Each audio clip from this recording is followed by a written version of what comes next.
रात के आसमान में देखिए, ग्रहों के पार, मिल्की वे की चमकदार धूल के पार और हमारे सबसे बेहतरीन उपकरणों से दिखने वाली सबसे दूर की आकाशगंगाओं के पार। अगर आप काफी दूर तक देखेंगे तो आखिरकार आपको तारे खत्म होते दिखेंगे, लेकिन आपको अंधेरा नहीं मिलेगा। इसके बजाय आपको प्राचीन रोशनी की एक दीवार मिलेगी। यह है ब्रह्मांडीय माइक्रोवेव पृष्ठभूमि। ये अस्तित्व में सबसे पुरानी रोशनी है, ब्रह्मांड का एक शुद्ध जीवाश्म जो बिग बैंग के सिर्फ 3,80,000 साल बाद कैद हुआ था।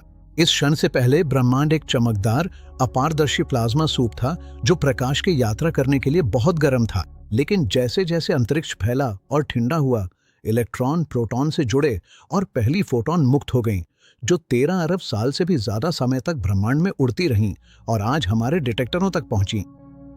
खगोल भौतिकी के लिए CMB शिशु ब्रह्मांड की एक परिपूर्ण झलक है। ये एक ऐसा ब्रह्मांड दिखाता है जो आश्चर्यजनक रूप से एक समान था। पूरे आकाश में इस विकिरण का तापमान केवल 1 लाख में 1 हिस्से जितना ही बदलता है। ये लगभग पूरी तरह से निर्दोष समदिश चमक है, सिवाय एक जगह के। दक्षिणी खगोलीय गोलार्ध में एरिडेनस नक्षत्र के भीतर एक असंभवता है, सृष्टि के चेहरे पर एक निशान। इसे पहली बार 2004 में नासा के WMAP सैटेलाइट द्वारा खोजा गया था और बाद में यूरोपीय अंतरिक्ष एजेंसी के प्लैंक सैटेलाइट द्वारा अद्भुत सटीकता के साथ पुष्टि की गई। इस विशेषता को आधिकारिक रूप से CMB एनिसोट्रोपी विसंगति के रूप में वर्गीकृत किया गया है। अनौपचारिक रूप से हम इसे कोल्ड स्पॉट कहते हैं। कॉस्मोलॉजी के मानक मॉडल और कॉस्मिक इन्फ्लेशन के नियमों के अनुसार इतनी बड़ी विसंगति वहां बिल्कुल नहीं होनी चाहिए थी।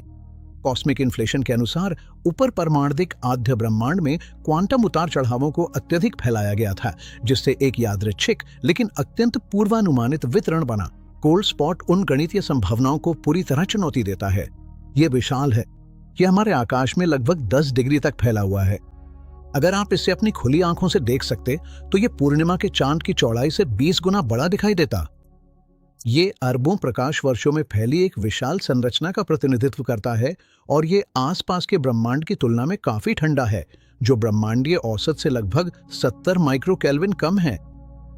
इतना ठंडा क्षेत्र मिलना अत्यंत असंभव है। इसकी संभावना 100 में 1 से भी कम है। ये हमारी समझ के लिए सीधा चुनौती है। समय की शुरुआत में ही किसी चीज ने हमारे नवजात ब्रह्मांड की संरचना को बाधित कर दिया था। सालों तक मुख्यधारा के भौतिक विज्ञान ने एक सामान्य व्याख्या खोजने की कोशिश की। मुख्य सिद्धांत यह था कि वहां एक सुपर वॉइड यानी अंतरिक्ष में एक विशाल रेगिस्तान मौजूद है।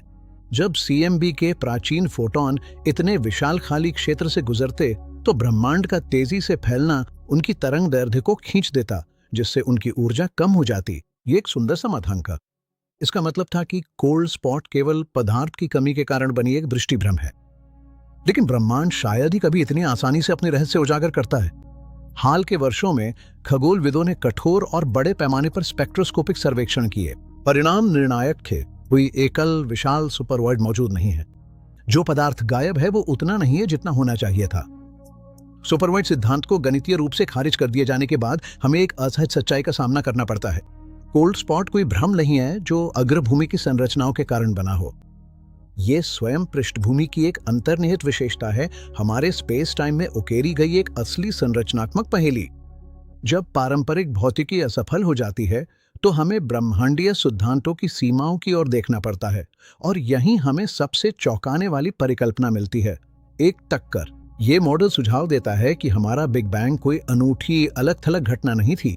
इसके बजाय स्पेस टाइम एक उग्रता से उबलता हुआ मल्टीवर्स सूप है जो अनंत तक फैल रहा है। इस अनंत विस्तार में स्थानीकृत क्षेत्र फैलना बंद कर देते हैं और संघनित हो जाते हैं, जिससे अलग थलग बबल ब्रह्मांड बनते हैं, जिनमें से प्रत्येक अपने अपने भौतिकी के नियमों द्वारा शासित होता है। हम इन बुलबुलों में से एक के अंदर रहते हैं, लेकिन शायद हम अकेले नहीं।